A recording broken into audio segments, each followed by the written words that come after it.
Selamat pagi pemirsa, apa kabar Anda hari ini? Senang sekali saya Henti Kartika dapat kembali menyapa Anda dalam Kabar Pagi Jawa Timur. Inilah Kabar Pagi Jawa Timur selengkapnya.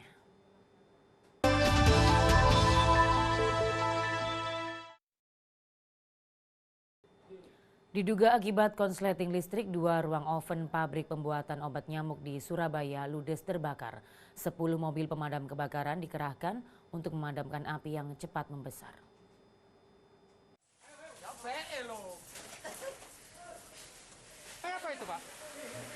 Kebakaran terjadi di pabrik pembuatan obat nyamuk di Jalan Simo Kewagean, Surabaya. Api diketahui pertama kali muncul dari mesin oven.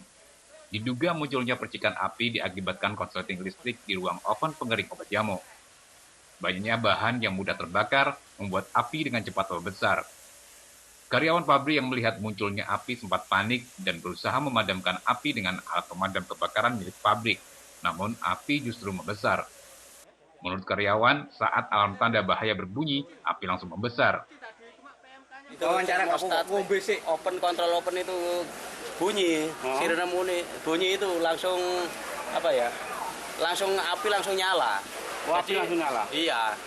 Ya, dari mana itu Pak? Jadi ini pemadam 2 ini sudah nggak bisa mengatasi. Iya. Itu api dari mana Pak awalnya Pak? Ya dari open ini Pak. Dari open kompor, ya? Iya. Sedikitnya 10 mobil pemadam kebakaran dari Dinas Pemadam Kebakaran Surabaya dikerahkan. Petugas PMK sempat mengalami kesulitan memadamkan api karena ruang oven tertutup rapat. Petugas PMK dan karyawan akhirnya menjebol tembok ruang oven guna memudahkan pemadaman. Api baru dapat dipadamkan setelah 2 jam. Tidak ada korban jiwa dalam kebakaran ini, sementara kerugian ditaksir mencapai ratusan juta rupiah. Dari Surabaya, Samsul Huda, TV One mengabarkan.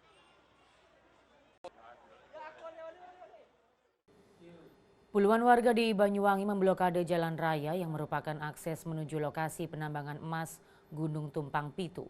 Warga menghadang rombongan mobil Bupati Banyuwangi Abdullah Aswar Anas dan menyandra mobil plat merah.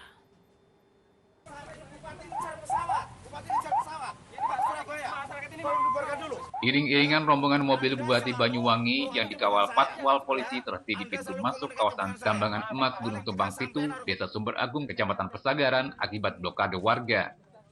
Warga menghadang dan menyandera mobil plat merah karena menolak keberadaan tambang emas oleh PT Bumi Suksesindo yang dinilai telah merusak lingkungan.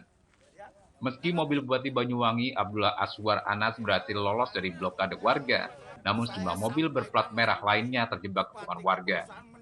Aksi penghadangan usai Bupati menyerahkan surat teguran kepada perusahaan tambang emas pasca banjir lumpur akibat dampak eksplorasi tambang yang sepekan terakhir telah mencemari kawasan pantai Pulau Merah, Kecamatan Pesanggaran. Warga terus menuntut agar pemerintah mencabut izin tambang. Itu yang dikeruk dibuang di mana itu Mas? Itu dimasukkan pasir cuma seperti itu. Nah, ini pun ngerjakan Mbak, 1 minggu nggak dikerjakan. Baru ada sekarang katanya Bupati mau ke sini, baru mereka kerja itu loh. Sebelum terjadi penghadangan, Bupati menyerahkan sendiri surat protes terhadap PT Bumi Suksesindo selaku operator tambang emas Tumpang Pitu. Pasca banjir lumpur yang terjadi di pantai wisata Pulau Merah, Bupati Anas meminta PT BSI segera menyelesaikan pembangunan 3 dam untuk menampung air hujan. Sebab curah hujan yang tinggi menyebabkan banjir lumpur hingga ke pantai Pulau Merah. Kawasan wisata sepi pengunjung dan nelayan terancam kehilangan mata pencariannya. Dari Banyuwangi, Epi Oktavia, TV One mengabarkan. Sebuah mobil berpenumpang pelajar bertabrakan dengan truk bermuatan tebu di jalur Pantura Pasuruan Probolinggo. 12 korban mengalami luka berat dan dilarikan ke Rumah Sakit Raden Sudarsono.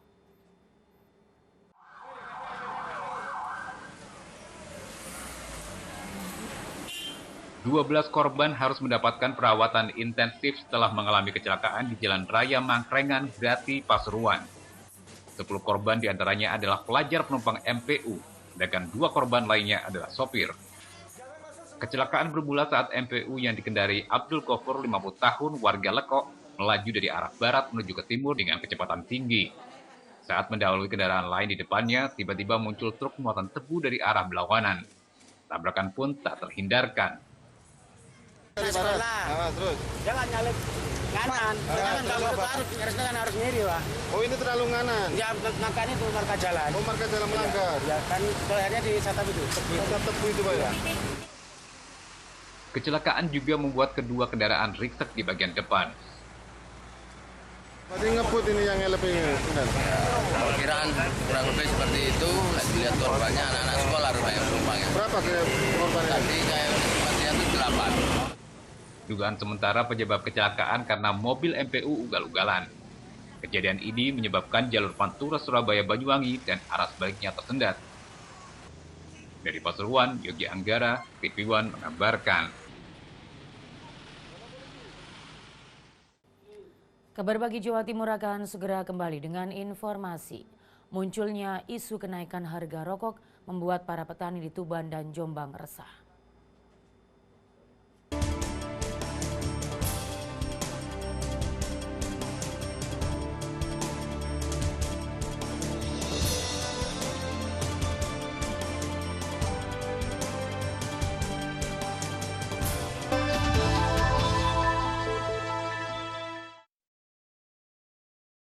Inilah ruang di mana kami menyajikan berbagai fenomena dan peristiwa aktual.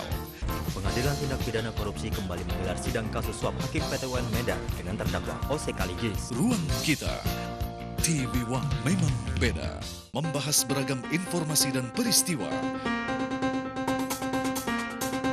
Mengupas setiap kasus eksklusif dan mendalam. Pemerintahan Joko Widodo dan Yusuf Kala pada Selasa pagi menggelar sidang kabinet. Reportase langsung dari mancanegara. Siapapun di Prancis ini berharap agar semua bisa. Donald Trump melarang umat Islam masuk ke Amerika beberapa. Saksikan kabar petang. TV One memang beda. Inilah program kriminal yang layak Anda simak. Telusur, menelusuri kasus lebih dalam. Menyingkap tabir, menguak peristiwa dengan kamera tersembunyi. Buka mata, lihat sekitar Anda. TV One memang beda. Menelusuri beragam kasus kriminal di sekitar Anda.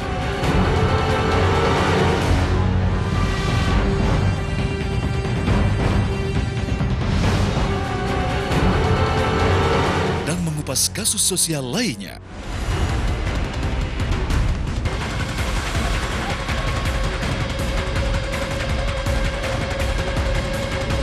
Saksikan dalam program Telusur. TV One memang beda. Disinilah kami mengupas fakta dan realita. Minerba kita saat ini itu adalah cacat hukum. Disinilah pakar hukum angkat bicara. Kalau orang mengajukan permohonan pra-peradilan, itu adalah sebuah dosa tambahan. Padahal orang itu membela diri. Kok bisa seorang menteri janjikan sama perusahaan swasta mau mengubah peraturan pemerintah demi kepentingan perusahaan asing?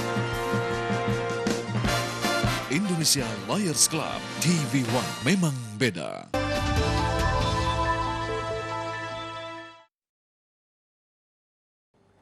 Terima kasih Anda masih bersama kami. Sindikat pembuat KTP palsu berhasil dibongkar unit pidana ekonomi Satreskrim Polrestabes Surabaya. Sebagian besar para pelanggannya adalah para wajib pajak. Kabar tersebut kami rangkum dalam Kilas Kriminal berikut ini.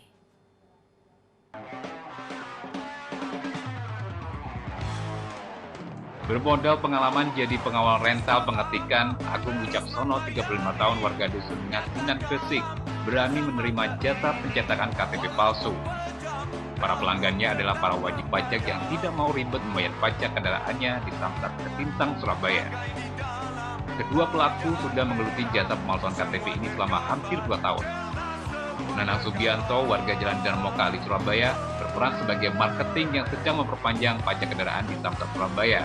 Sementara Agung bagian eksekusi pencetakan KTP palsu. 3 dari 5 anggota komplotan perampok antar kota diputus Satuan Reserse Kriminal Polres Kediri. Ketiganya adalah Moh Zailani dan Wanari Sugiarto, warga Nganjuk, dan Miftahul Huda, warga Kandat Kediri. Para pelaku ditangkap di sebuah tempat karaoke di Jombang saat menikmati hasil kejahatannya. Polisi terpaksa menembak kaki tersangka Zailani karena membahayakan petugas saat ditangkap.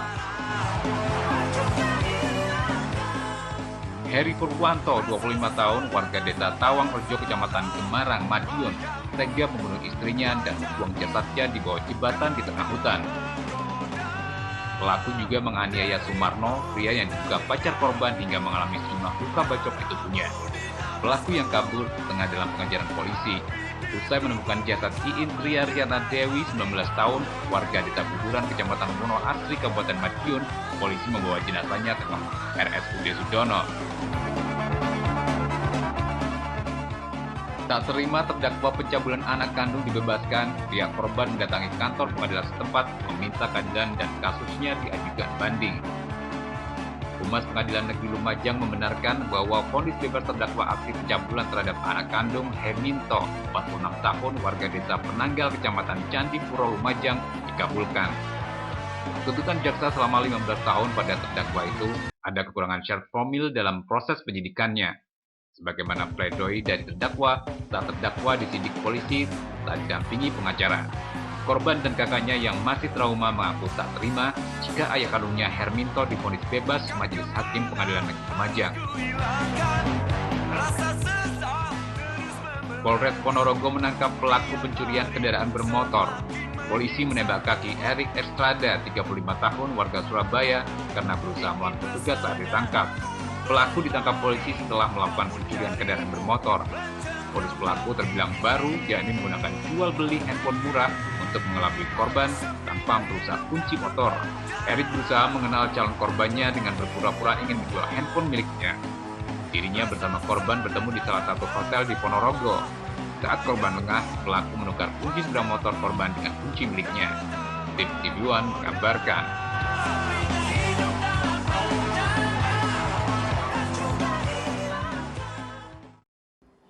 Munculnya wacana kenaikan harga rokok ditanggapi oleh berbagai pihak. Upaya kenaikan tersebut akan mengancam PHK massal dan munculnya rokok ilegal.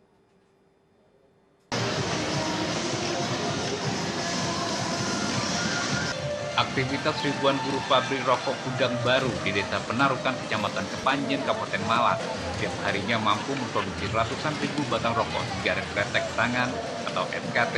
Di tengah wacana kenaikan harga rokok menjadi Rp50.000 per bungkus, sejumlah pengusaha rokok menganggap wacana tersebut tidak masuk akal.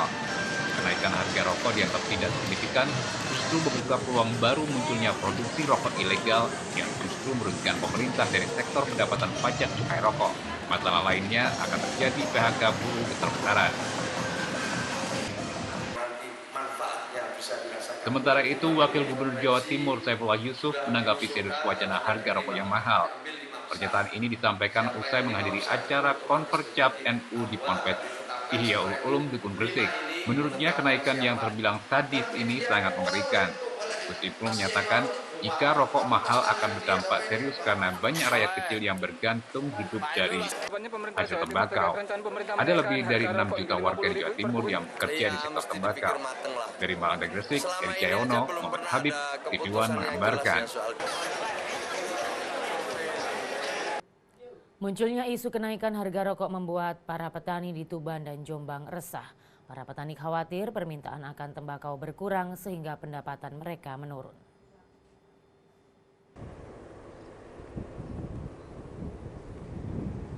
Para petani resah jika kabar kenaikan harga rokok hingga Rp50.000 per bungkus benar-benar terrealisasi. Menurut petani, situasi itu justru makin merugikan mereka.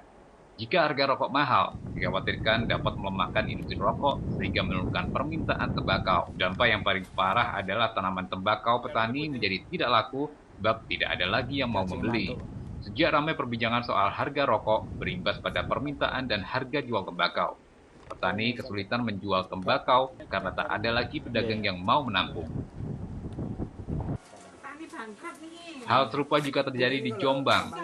Desa Jati Banjar, Kecamatan Ploso, Jombang, merupakan salah satu dari sekitar 20 desa di Jombang yang menjadi sentra tembakau.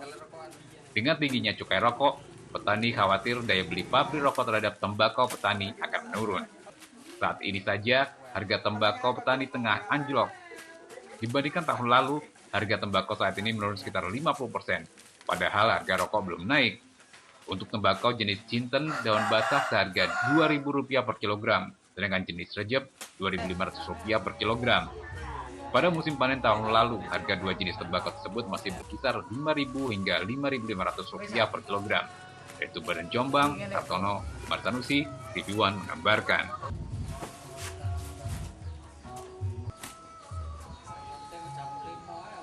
Di tengah isu naiknya cukai dan harga rokok, ratusan kepala keluarga di satu kampung di Sidoarjo menerapkan bebas asap rokok. Di setiap sudut kampung dipasang papan bertuliskan larangan merokok.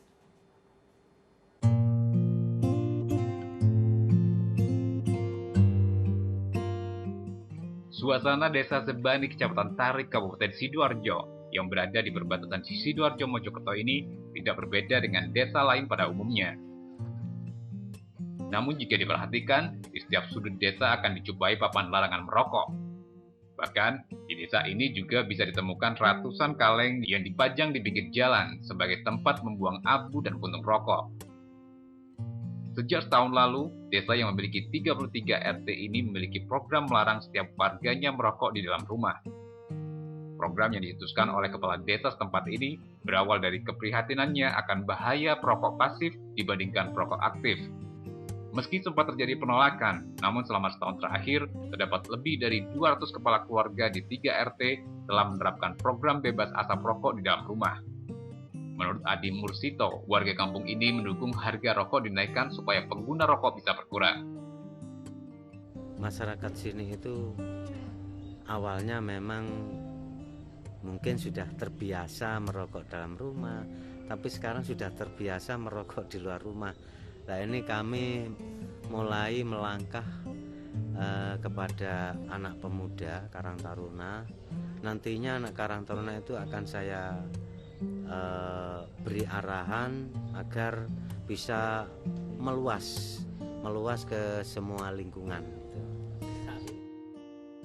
Dengan merangkul para pemuda di Karang Taruna desa tersebut, diharapkan program bebas asap rokok di dalam rumah dapat terlaksana dalam kurun waktu 1 tahun ke depan.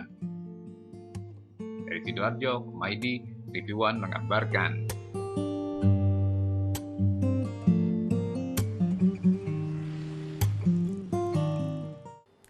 Kabar Pagi Jawa Timur akan segera kembali dengan informasi. Semarak HUT RI ke-71 masih terasa. Berbagai macam lomba masih berlangsung di sejumlah tempat.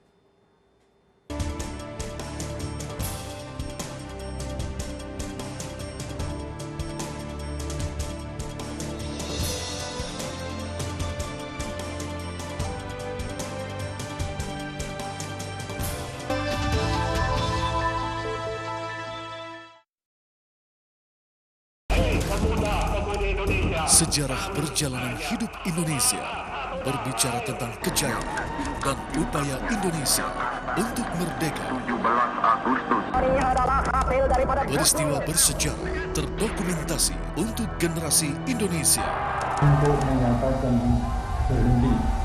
Bangsa yang besar adalah bangsa yang tidak melupakan sejarah bangsanya sendiri. Indonesia mengingat di TV1. Beragam berita yang terjadi hari ini. Menurut saya bukan menyerah. Sudah ada satu komitmen kami sama Bapak Ridioso Kepala BIN. Reportase langsung dari lokasi kejadian. Pemerintah semakin agresif dalam kebijakan pengelolaan bahan bakar minyak atau BBM. Satuan angkutan umum harus berbadan hukum dan memiliki izin sebagai angkutan umum. Saksikan kabar siang. TV1 memang beda.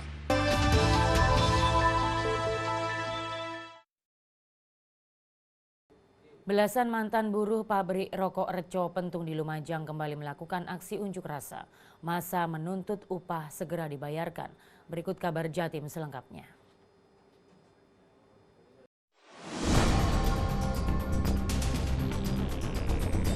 Aksi penyegelan eks bangunan pabrik rokok Reco Pentung Tulung Agung kembali dilakukan oleh belasan mantan buruh di 2 lokasi bangunan.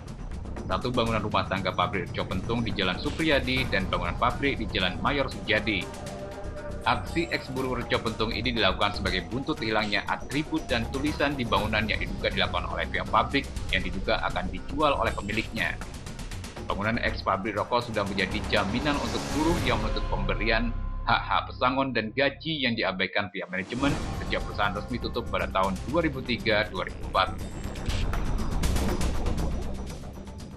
Keluarga Nuryati, 77 tahun, warga desa Tejowangi, Kecamatan Purwosari, Kabupaten Pasuruan, resah menyusul kabar gagalnya salah satu anggota keluarganya berangkat menunaikan ibadah haji ke Tanah Suci. Anak-anak Nuryati berharap agar ibunya segera dibebaskan atau diberangkatkan ke Tanah Suci. Keluarga belum mendapatkan kejelasan tentang kondisi Nuryati pasca ditahan pihak imigrasi Filipina. Nuryati berangkat melalui KBIH Arofah dari Pasuruan bersama sekitar 14 orang lainnya. Khawatir kekurangan air bersih, sebagian warga di Sumeneb, Madura melakukan pencarian sumber-sumber air yang masih ada. Dengan membawa 2 tandon ukuran 1.200 liter, warga desa Batang-Batang Daya, Kecamatan Batang-Batang Sumeneb harus mengambil air ke desa Gapura Tengah yang jaraknya 5 km. Sesuai data Dinas BPBD Sumeneb tahun 2015 lalu, ada 13 kecamatan yang rawan kekeringan. Di antaranya Pasongsongan, Batu Putih, Dasuk, Batang-Batang, Purbaru, Ganding, Lenteng, Saronggi, Luto, Batuan, Peragaan, Nonggunong, dan Gili Genting. Dari Tulungagung, Pasuruan, dan Sumeneb, tim TV One mengabarkan.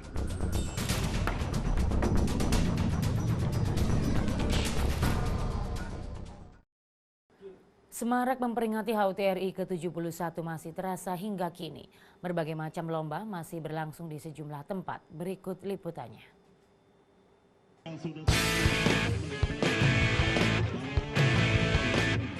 Pertandingan sepak bola ini digelar di lapangan Banyu Arang, Kecamatan Ngoro, Jombang.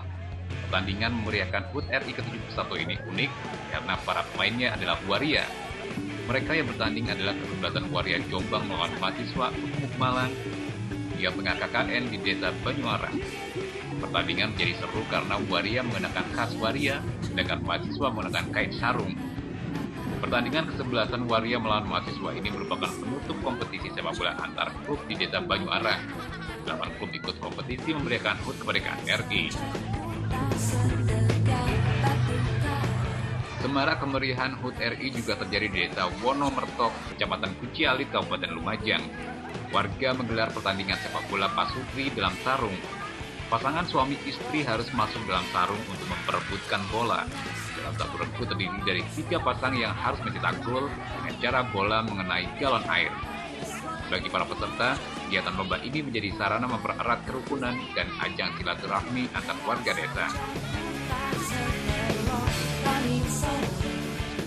Sementara di Pasuruan, para nelayan menggelar lomba dayung perahu tradisional di pesisir pantai. Perlombaan ini untuk melestarikan tradisi yang sudah lama mati. Para peserta terdiri dari 2 desa, yakni Pateguran dan Jarangan, Kecamatan Rejoso, Pasuruan. Para peserta yang terdiri dari 3 orang dalam perahu harus melintasi aliran arus sungai dengan berlawanan. Besarnya angin dan derasnya aliran sungai membuat salah satu perahu peserta harus berputar-putar di tengah sungai. Lomba perahu dayung nelayan sepanjang 100 meter ini bertujuan untuk memberi penyemangat dan motivasi kepada para pemuda setempat untuk selalu mengenang perjuangan para pahlawan di masa penjajahan. Dari Jombang, Lumajang, dan Pasuruan, tim TV One mengabarkan.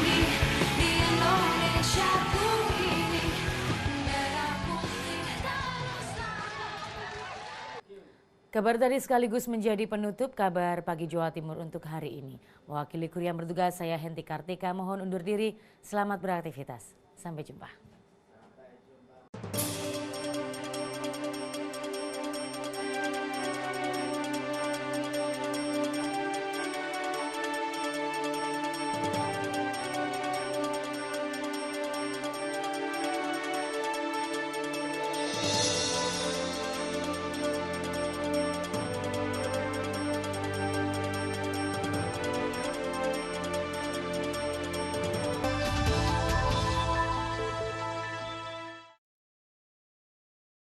Inilah ruang di mana